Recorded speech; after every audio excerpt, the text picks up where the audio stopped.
Hello again everybody, Thomas here, and welcome back to SFF180. It is Monday, November the 9th, 2015, and time for another mailbag.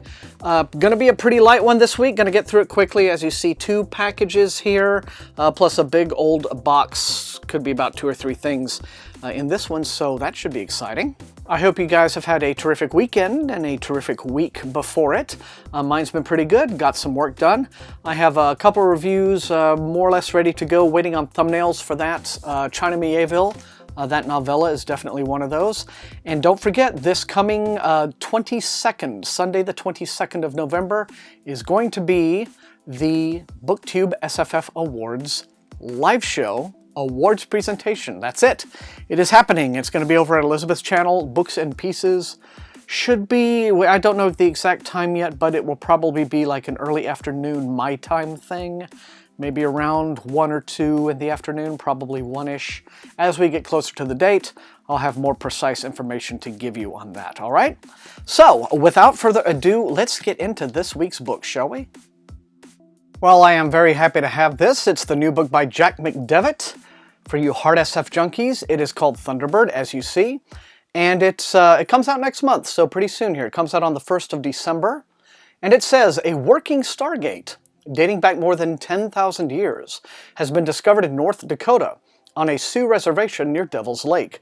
Travel through the gate currently leads to 3 equally mysterious destinations. 1, an apparently empty garden world, quickly dubbed Eden. 2, a strange maze of underground passageways. Or 3, a space station with a view of a galaxy that appears to be the Milky Way.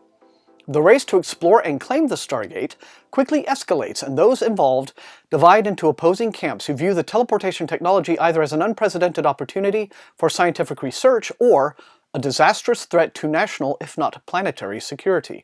In the middle of the maelstrom stands Sioux Chairman James Walker. One thing is for certain, questions about what the Stargate means for humanity's role in the galaxy cannot be ignored, especially since travel through the Stargate isn't necessarily one way. Now, this apparently takes place in the same future as one of Jack's earlier novels called Ancient Shores, if you've read that, but I suspect that you will not have to have read that in order to read this one. But, as I said, Thunderbird comes out from Ace Books in hardcover on December 1st, so let me know in the comments. Okay, this one looks like it's going to be a Tor title. And it is. Here's one I've been looking forward to. It's a new book by Adam Christopher. It's called Made to Kill. And this is apparently a bit of an SF noir mashup, as it were. This is already out, in fact, in hardcover from Tor. And it says it merges pulp, SF, and crime novels. And apparently this is the first in something called the LA Trilogy in an alternate 1960s America. Raymond is a robot PI, the last of his kind. He's hired to find a missing movie star with secrets as deep as Raymond's own. Raymond and his computer partner Aether would be at home in an Asimovian retro future, but Asimov's 3 laws of robotics are broken with impunity. And, okay, well, this is a Publisher's Weekly review, and then there's some other reviews here. And so apparently it rockets into a tale of Russian spies, high-tech, low-tech espionage, double-crosses, glamorous stars, desperate lovers, and Raymond's struggle with his memory limitations and the fact that he's the last of his kind on Earth. It doesn't help that he has ghost memories, possibly from his creator, or that Aether seems to be keeping something from him. So, if you want your sort of retro future alternate history SF noir thing to go on, well, it says it's a Ray Electromagnetic mystery. From Adam Christopher, Made to Kill, from Tor Books. Yeah, I don't know about you, but I get off to like retro future stuff myself. Okay, and this box also appears to be from Tor. Yes, it is a Tor package, and the very first thing in it is this book here called Mystic. It is a debut fantasy novel from Tor Books. It's actually already out in stores. It came out on the 3rd of this month, so last week.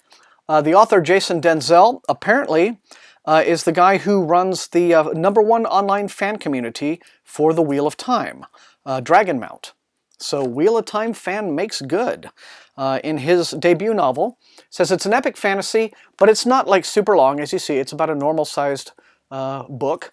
I had a comment on last week's mailbag from somebody who said, hey, you know, I'd appreciate it if you sometimes show how thick or fat the books are. So I guess if that's of interest, as you see. Not super duper long, but still in the epic fantasy Robert Jordan tradition. It says, the continent, yes, the continent is home to numerous kingdoms, with similar feudal systems that ultimately separate the commoners from the elites. And then there are the mystics, beings of immense power, because of their unique ability to manipulate the mist, M-Y-S-T, spelled like the video game. So I guess that means they can actually figure out the puzzles in the video game. The great underlying energy that permeates life. Highborn progeny can further enhance their station if they are chosen as a mystic's apprentice. Lowborn children are never granted the chance, such is tradition. So, as you see, social commentary. On the island of Moth, Pamela Andone, a teenaged commoner, threatens to undo all of this when the new High Mystic chooses her as a candidate. If she accepts the candidacy, the Mothic elite will declare her unclaimed, an ostracization that will strip her not only of her home, but also of her name. If she doesn't go, she is destined to live out a mundane life. Before she can rewrite the social code and unravel the secrets of the mist, Pamela has to prove that she even can. Breaking both law and tradition, she undergoes 3 trials against 3 other candidates. Danger and intrigue lurking in every turn, Pamela is thrown into an already deadly world of intolerance and betrayal, and is forced to fend for herself. Full of heart, this fast-paced debut is sure to have readers clamoring for more. Pamela's isolation, ruminations, and struggles are sobering, her journey inspiring. Through Pamela's eyes, Denzel raises the question of belonging and challenges the notion of difference. Not only has Pamela's journey begun, but also Denzel's career as a celebrated author, and first in a trilogy apparently, so there you go. But yes, he's the author is the founder of DragonMount.com, the Jordan fan site, and he is now essaying his own fantasy career. Good luck to him. And in keeping with the Wheel of Time motif, we have the Wheel of Time Companion, which is also out this week from Tor, massive hardcover. And it is essentially, I guess it's the Wheel of Time wiki in hardcover form. It's a big glossary of people, places, and things, and everything to do with Wheel of Time. And as you can see, it's Wheel of Time sized.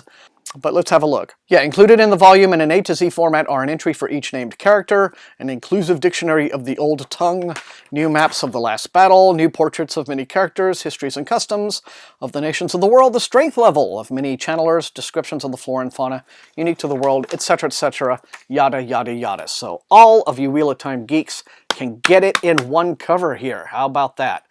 But massive new hardcover compendium, the Wheel of Time Companion, and it's out from Tor right now. They're not kidding. This gets into like some deep lore here. Let's see. Nachi, a multi-legged creature found in tidal pools. Let's see. Nath and the Sandema Shadar, people from Matt's memories of battles. He thought of them while preparing for the Battle of Melanor. And then there are some definitions that go on for a couple of pages. So, yeah. And that is it for the mailbag this week. You know the drill. Fire up the comments, let me know which of these looks most interesting and exciting to you, which you would like to see me prioritize in the review queue.